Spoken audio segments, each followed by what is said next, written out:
नमस्कार। व रिपोर्टर के इस अंक में आपका स्वागत है। प्राइम मिनिस्टर मोदी का और मोहम्मद यूनुस का बिम्स्टेक जो थाईलैंड में हो रहा था उसमें एक मुलाकात हुई है और आज हम इसी पर चर्चा करने वाले हैं। बात शुरू करें इससे पहले आपसे हमारी गुजारिश है कि हमारे चैनल को लाइक कर दीजिए, शेयर कीजिए और सब्सक्राइब जरूर कर दीजिएगा। तो चलिए शुरू करते हैं। देखिए, बिम्स्टेक जो हो रहा था जिसमें 7 देशों का एक संगठन है, जिसमें इंडिया है, बांग्लादेश है, नेपाल है, भूटान है और श्रीलंका है, म्यांमार और थाईलैंड है। ये 7 देशों का एक संगठन है और इसे बिम्स्टेक के नाम से जाना जाता है, जिसकी एक मीटिंग थाईलैंड में हुई थी और इसमें ये सातों देश के बड़े बड़े लीडर पहुंचे हुए थे। और इसमें सबसे इम्पोर्टेंट तो ये था कि मोहम्मद यूनुस का मुलाकात प्राइम मिनिस्टर मोदी से हुई थी और सब देशों ने, मतलब दोनों देशों ने अपने अपने राय रखी, अपनी अपनी जो इशू था उसको उठाया। भारत ने, जैसा कि पहले से ही पता था कि भारत अल्पसंख्यक का मुद्दा उठाएगा और उठाया भी। और बांग्लादेश की तरफ से जो बात उठाई गई कि वो शेख हसीना को सौंपने की बात हुई थी, यानी प्रत्यर्पण की बात उसने उठाया। और उसने दोनों देश इस बात पे सहमत हुए कि हम एक दूसरे की संप्रभुता को ध्यान में रखेंगे। और भारत ने भी बोला कि एक लोकतांत्रिक बांग्लादेश की बात हम कर रहे हैं और एक ऐसा बांग्लादेश जो लोकतांत्रिक हो वहाँ पर। मतलब कहने का मतलब ये था कि भारत ने एक बांग्लादेश में चुनाव करने का इनडायरेक्टली इशारा दिया था। ये बातें हुई हैं और जैसा कि आपको पता ही है कि पीछे यूनुस ने क्या क्या बोला था कि हम ये जो हमारा नॉर्थ ईस्ट एरिया है, सेवन सिस्टर एक लैंडलॉक एरिया है और हम इसके गार्डियन हैं, मतलब समुंदर के हम गार्डियन हैं। और इस तरह का कुछ बातें की थी जिससे भारत में मीडिया में बहुत हंगामा हुआ था। भारत सरकार ने भी कोई प्रतिक्रिया तो नहीं दी थी, लेकिन एक तरह से मीडिया के थ्रू ही ये बातें पहुंच गई थी और उन्होंने बाद में सफाई भी दिया था कि हमारे कहने का मतलब ये नहीं था, इसके भारतीय मीडिया इसको गलत इसका मतलब निकाल रही है। ये बातें हुई थी। अब देखिए, यहाँ पर ठीक है उनकी बातचीत हुई है और, लेकिन हमें ये सोचना होगा कि भारत का किसी पड़ोसी से कुछ खास रिश्ता अच्छे नहीं है, खासतौर पे नेपाल से, बांग्लादेश से, श्रीलंका से और मालदीव। ये कुल मिलाकर ये अप एंड डाउन वाला रिलेशन रहा है। मतलब संबंध कभी खराब होते हैं, अच्छे होते हैं। अब इसके पीछे कुछ वजह है, ये हमें जानने की ज़रूरत है। देखिए, अभी सार्क जो था, जो जिसमें 7 देश थे, उसमें साउथ एशियन कंट्री जो थी जिसमें पाकिस्तान भी था। और पाकिस्तान के बार बार कश्मीर मुद्दा उठाने की वजह से और आतंकवाद के मुद्दे को मतलब आतंकवाद बढ़ावा देने की वजह से ये सार्क से लोग परेशान हो चुके थे, यानी पाकिस्तान से परेशान हो चुके थे। और सार्क को धीरे धीरे एक तरह से उसको निष्क्रिय कर दिया गया और एक नया समीकरण बनाया गया, एक नया संगठन बनाया गया जिसका नाम बिम्स्टेक था, जिसमें पाकिस्तान नहीं था बाकी, और अफगानिस्तान नहीं था। अफगानिस्तान में तो खैर प्रॉब्लम ही है। और बाकी सारे देश इसमें नए, थाईलैंड वगैरह, म्यांमार वगैरह जुड़ गए थे और इस तरह एक संगठन तैयार हुआ था। लेकिन ये संगठन भी कहीं सार्क की तरह ही फिर से एक क्षेत्रीय मुद्दा का एक उठाने का इस प्लेटफॉर्म न बन जाए, जिस तरह सार्क में हुआ था। सार्क में बार बार पाकिस्तान कश्मीर का मुद्दा उठाता था, भारत टेररिज्म की बात करता था और आतंकवाद और कश्मीर के मसले में ये वहाँ पर कोई अच्छी बात ही नहीं हो पाती थी। कुछ क्षेत्रीय विकास के लिए बातें नहीं हो पाती थी, व्यापार के ढंग से बात नहीं हो पाता था। इसलिए पाकिस्तान को यहाँ से आउट कर दिया गया और संगठन को, जो सार्क था, उसको भी माफ करिएगा, उसको भी एक तरह से निष्क्रिय कर दिया गया। लेकिन यहाँ पर भी वही समस्या आ रही है। नेपाल है और बांग्लादेश से हमारा संबंध बिल्कुल ठीक नहीं है, मालदीव से भी नहीं है। इसकी एक वजह है। देखिए, जब 2008-9 की बात करें तो उस समय भारत से इन देशों की संबंध अच्छा हुआ करता था। इसकी वजह थी कि भारत उस समय एक डेवलपिंग कंट्री था और इस तरह का आज भारत एक इमर्जिंग पावर है, न कि आर्थिक रूप से बल्कि सामरिक रूप से भी होते जा रहा है। तो कहीं ना कहीं इन देशों में एक अनिश्चितता का भाव हो रहा है, एक अनसर्टेनिटी की, एक तरह से डर उनका पैदा हो रहा है कि कहीं भारत विस्तारवादी नीति अगर अपना लेगा तो हमारे देश का अस्तित्व और हमारी संबंध खराब हो सकते। इसके पीछे परोक्ष रूप से ये एक डर है उन देशों में।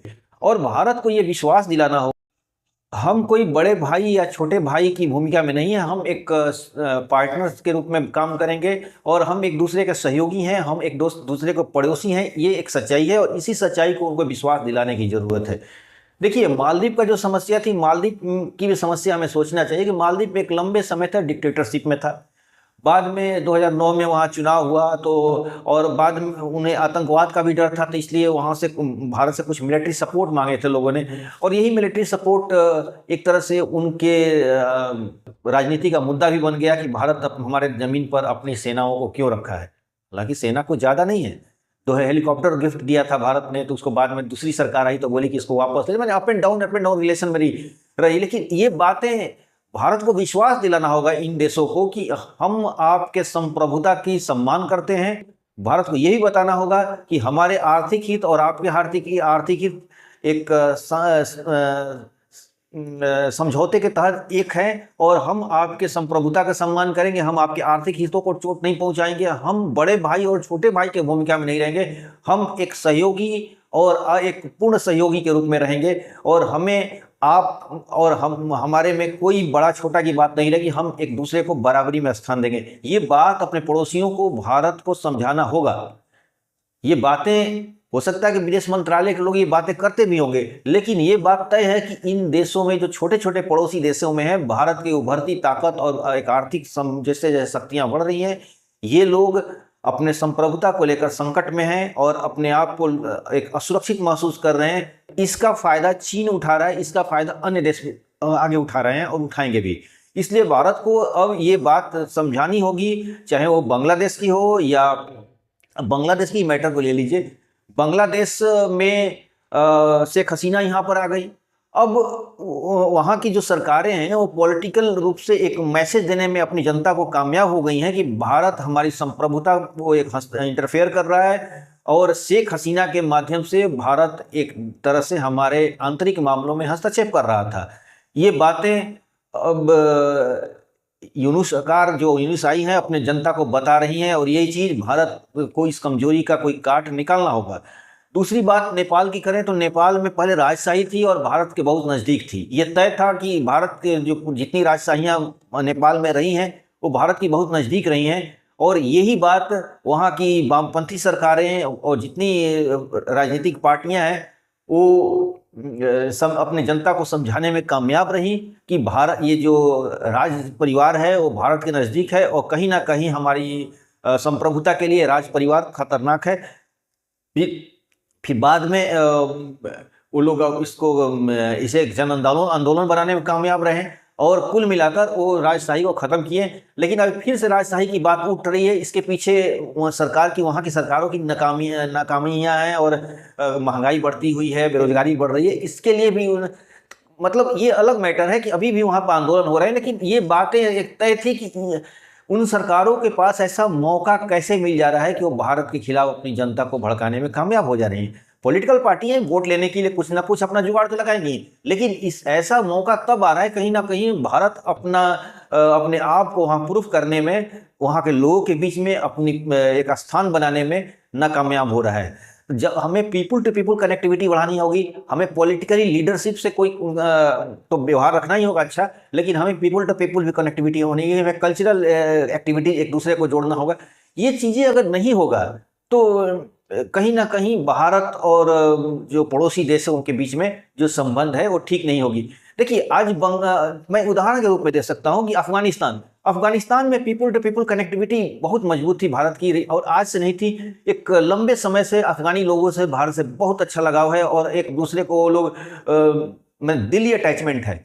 और इसकी वजह से तालिबान जैसे भारत विरोधी सरकार भी आने के बाद ये बात को समझी और वो भारत की तरफ झुकाव पैदा करना शुरू कर दी। ये चीज़ समझना होगा कि तालिबान कोई भारत का प्रिय नहीं था, ना कल था ना आज है, लेकिन वहाँ की जनता का जो भारत के प्रति लगाव है, इसकी वजह से तालिबान को ये सोचने में मजबूर कर दिया है कि हमें भारत से संबंध मजबूत करना ही होगा। पाकिस्तान के लोगों को वहाँ के लोग नहीं पसंद करते हैं, इसलिए तालिबान भी पाकिस्तान से दूरी बनाने लगा। तो हमें पीपल टू पीपल कनेक्टिविटी बनानी होगी। अब देखिए, जब लक्षद्वीप पर प्रधानमंत्री गए हुए थे, हमारे जो लक्षद्वीप है वहाँ पर, तो कहीं ना कहीं पर्यटन के लिए उनको मैसेज ये गया मालदीव को कि लगता है कि भारत हमारी रोजी रोटी पर अटैक करना चाहता है, और हमारी रोजी रोटी है टूरिज्म, पर्यटन, और ये पर्यटन अगर भारत हमारे यहाँ से खत्म हो जाएगा तो हमारे लिए आर्थिक संकट पैदा हो जाएगा। और ये बातें वहाँ की पॉलिटिशियन अपने जो लोगों को समझाने में, अपनी जनता को समझाने में कामयाब रही है। यानी भारत को एक खुलेआम इस तरह की घोषणा करना चाहिए कि हम आपकी संप्रभुता को सम्मान करते हैं। कोई बड़ा छोटा देश नहीं होता है, पड़ोसी पड़ोसी होता है। इसमें ना कोई बड़ा है ना कोई छोटा है, दोनों बराबरी के हिस्सेदार हैं, दोनों बराबरी के सहयोगी हैं और एक दूसरे का सहयोग से ही हम विकास करेंगे। क्षेत्रीय विकास के लिए एक दूसरे का सहयोग जरूरी है। ये बात अपने पड़ोसियों को, भारत को बताना होगा। अब चलते हैं श्रीलंका पर। श्रीलंका भी भारत के प्रति ज़्यादा विश्वसनीय संबंध नहीं है भारत से और श्रीलंका के बीच में। इसकी वजह है कि आपको पता ही होगा कि जो LTT था, लिबरेशन टाइगर तमिल इलम जो था वहाँ पर, जिसके प्रभाकरन जो उसके लीडर था, वो तमिल लोग जो सिंघलियों में जो आपस में टेंशन हुई थी, तो इसलिए वहाँ के लोग जो सिंघली लोग थे ये बात समझ रहे थे कि भारत इसमें इंटरफेरेंस कर रहा है, यानी हमारे देश के मामले में भारत हस्तक्षेप कर रहा है। और वहाँ की भी वही बात हुई, वहाँ की पॉलिटिकल पार्टियां थी, अपने लोगों को समझाने में कामयाब हो गई कि भारत जो है हमें हमारे आंतरिक मामलों में दखल देता है। और नतीजा यही हुआ कि श्रीलंका भारत पर कभी विश्वास नहीं किया और हमारे प्रधानमंत्री की इसमें एक जान भी गई। जैसे राजीव गांधी मारे गए थे, उसमें भी तमिल वालों का, तमिलनाडु का और LTT का कुछ हाथ था। तो कुल मिलाकर ये लग रहा है कि भारत को अपना पड़ोसियों से संबंध बनाना होगा और अच्छा संबंध बनाना होगा। ये विश्वास दिलाना होगा कि आप एक स्वतंत्र और मतलब स्वतंत्र देश हैं, आपकी संप्रभुता स्वतंत्र है और हम यानी भारत इस पर इंटरफेयर नहीं करेगा। ये चीज़ आज जितने हमारे पड़ोसी हैं उनमें विश्वास की कमी है और इस विश्वास को ही वो चीन जैसे देशों को ब्लैकमेल करने में कामयाब हो जा रहे हैं। यानी चीन अगर भारत के इन पड़ोसी देशों में हस्तक्षेप करने में और उनको अपने फेवर में लेने के लिए कामयाब हो जा रहा है, तो इसके पीछे एक अविश्वास का भाव है। वो चाहे वो बांग्लादेश के प्रति हो, चाहे वो नेपाल के प्रति हो या श्रीलंका और मालदीव के प्रति हो। पाकिस्तान से तो जग जाहिर है कि उसका क्या समस्या है, पाकिस्तान से तो संबंध बनाना आसान नहीं है। लेकिन ये देश जो 3-4 देश हैं, 5 देश हैं हमारे पड़ोस में, इनसे तो हमारा एक बहुत अच्छा संबंध था। लेकिन ये भारत जिस तरह सामरिक रूप से मजबूत हो रहा है और जिस तरह आर्थिक रूप से मजबूत होते जा रहा है, इन देशों में एक भय का वातावरण बनते जा रहा है। और सुषमा स्वराज ने एक बार बोला भी था, सुषमा स्वराज ने पार्लियामेंट में बोला था कि हम ज़्यादा हथियार और सामरिक ताकत इसलिए अपना नहीं बढ़ाना चाहते हैं ज़्यादा कि कहीं हमसे पड़ोसी ही ना डरना शुरू हो जाए। इसका मतलब कहीं ना कहीं उनको मैसेज ये मिला था पड़ोसियों से कि वो लोग भारत की बढ़ती हुई ताकत से घबरा रहे हैं। और रही सही हमारी मीडिया इसका भरपाई कर दे रही है। अभी बांग्लादेश के मैटर में थोड़ा सा उन्होंने स्टेटमेंट दे दिया, प्राइम मिनिस्टर का स्टेटमेंट था, न कि कोई पॉलिसी थी। तो उन्होंने पूरी मीडिया और पूरे के पूरे जितने यूट्यूबर थे ये सब लोगों ने बोलना शुरू कर दिया कि बांग्लादेश पर अटैक कर देना चाहिए, चिकन नेक जो है सिलीगुड़ी कॉरिडोर उसको चौड़ा कर देना चाहिए, उसमें हिंदुओं को बसा देना चाहिए, उसका जो चिट्टागांव है उसको अलग कर देना चाहिए। इस तरह की वातावरण हमारी मीडिया ही फैला दे रही है। मीडिया को भी सहयोग करने की जरूरत है। मीडिया को ये बात बताने की जरूरत है कि ये देश हमारे पड़ोसी हैं, हम पड़ोसी नहीं बदला जा सकता है, क्योंकि अटल बिहारी वाजपेयी ने भी ये बातें बोली थी, पड़ोसी हम नहीं बदल सकते हैं। हम दूसरे देश को भले अपनी मित्र बदल सकते हैं लेकिन पड़ोसी नहीं बदल सकते। तो पड़ोसियों से हमारा संबंध अच्छा होना चाहिए, लेकिन पड़ोसियों में विश्वास देना चाहिए कि हम बड़े छोटे की बात नहीं है।